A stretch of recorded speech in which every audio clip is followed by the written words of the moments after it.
MCQs यानी कि multiple choice question हमारे एग्जाम पेपर का वो कंपोनेंट होते हैं जो अगर हमें अच्छे से सॉल्व करना आ जाए तो वो बहुत ही कम टाइम में हमें अच्छे मार्क्स लाके दे सकते हैं। लेकिन प्रॉब्लम ये है कि सारे स्टूडेंट्स को एमसीक्यू क्रैक करना आता ही नहीं है। बट एनीवे, मेरा नाम है शुभम पाठक। आज की वीडियो में मैं एमसीक्यू को क्रैक करने की आपको देने वाली हूँ सीक्रेट टिप्स एंड ट्रिक्स। तो वीडियो को आखिरी तक देखना और पसंद आए तो लाइक जरूर कर देना। ट्रिक नंबर 1, जब भी बच्चे एमसीक्यू करने बैठते हैं तो अधिकतर वो ऑप्शन नंबर ए से डी तक रीड करते हैं। इसमें एक गलती होने के चांसेस होते हैं। अगर ऑप्शन नंबर डी में ऑल द अबव या नन ऑफ द अबव लिखा हुआ होता है या बोथ ए एंड बी लिखा हुआ होता है तो वहां पे हमारे मार्क्स कट सकते हैं। इसीलिए हमेशा या तो ऑप्शंस को रैंडमली पढ़िए या फिर डी टू ए पढ़ने की हैबिट डालिए। ट्रिक नंबर 2, नो मैटर आप कौन से सब्जेक्ट का एग्जाम दे रहे हैं, आपको सारे एमसीक्यूज कभी भी नहीं आते होंगे। कुछ एमसीक्यूज होंगे जो देखते ही आप उसका आंसर बता पाएंगे, कुछ होंगे जो आपको थोड़े बहुत आते होंगे और कुछ एमसीक्यूज होंगे जो आपके बिल्कुल पल्ले नहीं पड़ेंगे। इसमें पैनिक करने की बात नहीं है। जैसे ही आपको क्वेश्चन पेपर मिले तो सबसे पहले उन एमसीक्यूज को करिए जो आपको 100% आते हैं, जिनके आंसर में आपको कोई भी डाउट नहीं है। बाकी कैटेगरी बी और कैटेगरी सी के एमसीक्यूज के लिए आप बाद में टाइम निकाल सकते हैं और फ्रेश पर्सपेक्टिव से उन्हें सॉल्व करने की कोशिश कर सकते हैं। Trick number 3, assertion and reasoning वाले एमसीक्यू सॉल्व करने के लिए ये 3 स्टेप में हो सकते हैं। पहला स्टेप होता है ऐसे क्वेश्चंस के लिए कि आप सिर्फ असर्शन को पढ़िए, सब कुछ भूल भाल के, और देखिए क्या असर्शन सच्चा स्टेटमेंट है कि नहीं। बाई चांस असर्शन ही झूठा है तो आपका आंसर होगा assertion is false, reason is true. फिर स्टेप नंबर 2 पे आइए। अगर असर्शन सच्चा है तो फिर देखिए कि रीजन इंडिपेंडेंट स्टेटमेंट की तरह क्या सच्ची बात है या झूठी बात है। अगर रीजन झूठा निकला तो आपका आंसर होगा assertion is true, reason is false. By chance step number 1 और स्टेप नंबर 2 में दोनों में ही आपको असर्शन और रीजनिंग दोनों ही सच्चे लगे तो आप क्या करेंगे, स्टेप नंबर 3 पे जाएंगे और चेक करेंगे कि अगर रीजन दुनिया में एग्जिस्ट नहीं करता तो क्या असर्शन एग्जिस्ट कर पाता। और अगर आंसर है उसका नो, रीजन के बिना असर्शन एग्जिस्ट नहीं कर पाता, तो आपका आंसर होगा both A and R are true, R is the correct explanation of A. By chance reason के इंडिपेंडेंट भी असर्शन एग्जिस्ट कर पाता तो आपका आंसर होगा both A and R are true but R is not the correct explanation of A. और ऐसे ही आप सारे असर्शन एंड रीजनिंग सॉल्व कर सकते हैं।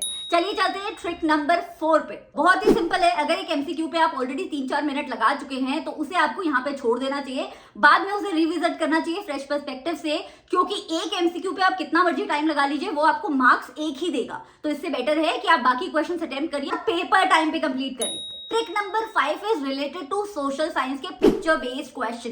कभी कभी ऐसी पिक्चर आ जाती है हमारे एग्जाम में जो हमें पता ही नहीं होता है कि इसका आंसर हमें क्या लिखना है, ये क्या सिग्निफाई करती है, क्या रेफरेंस है इसमें। तो पैनिक करने की अगेन कोई बात नहीं है। बस याद रखिए कि ये पिक्चर किस चैप्टर को बिलोंग करती है या किस टॉपिक को बिलोंग करती है और उसके अकॉर्डिंग आप ऑप्शंस में से अपना सबसे रिलेटेबल ऑप्शन चूज करिए। फॉर एग्जाम्पल, अगर आपके सामने ये पिक्चर आती है तो अगर आपको नहीं भी पता कि इसमें क्या दर्शाया हुआ है, आपको पता है कि ये फेडरलिज्म चैप्टर से बिलोंग करती है और फेडरलिज्म में से भी ये सेंटर स्टेट रिलेशनशिप वाले टॉपिक में से आई है, जिसमें हम पढ़ते हैं कि 1990 से पहले हमारे देश में फेडरलिज्म स्ट्रांग नहीं था और 1990 के बाद फेडरलिज्म स्ट्रांग हो गया था। अब इस इंफॉर्मेशन के साथ आप अपना करेक्ट आंसर चूज कर सकते हैं। ट्रिक नंबर 6, अगर आप क्रोनोलॉजिकल ऑर्डर में लगाने वाले क्वेश्चंस में फंस गए हैं या ऐसे क्वेश्चन में फंस गए हैं जिसमें आपको 4 डिफरेंट इवेंट की ईयर पूछे हुए हैं, इस क्वेश्चन में आप क्या करेंगे, बिना ऑप्शन देखे आपको क्रोनोलॉजिकल ऑर्डर खुद का फॉर्म करना है। हो सकता है कि चारों स्टेटमेंट में से आपको चारों इवेंट्स की ईयर्स ना मालूम हो, लेकिन जिनके भी मालूम है उनसे जब आप एक सीक्वेंस बनाने का फॉर्म करेंगे तो आपको ओरिजिनल आंसर में उससे मिलता जुलता ऑप्शन जरूर दिख जाएगा और वहीं से मिलेगा आपको अपना right answer. Trick number 7, option elimination method. ये आपको बहुत सारे टीचर्स ऑलरेडी बता चुके होंगे। It is a great method. जब भी हम कोई क्वेश्चन देखते हैं और उसमें 4 ऑप्शन दिए होते हैं, उसमें से एक ऑप्शन ऐसा जरूर होता है जो बिल्कुल रैंडम होता है। तो सबसे पहले आपको उन रैंडम ऑप्शंस को हटा देना है, चाहे वो 1 हो या 2 हो।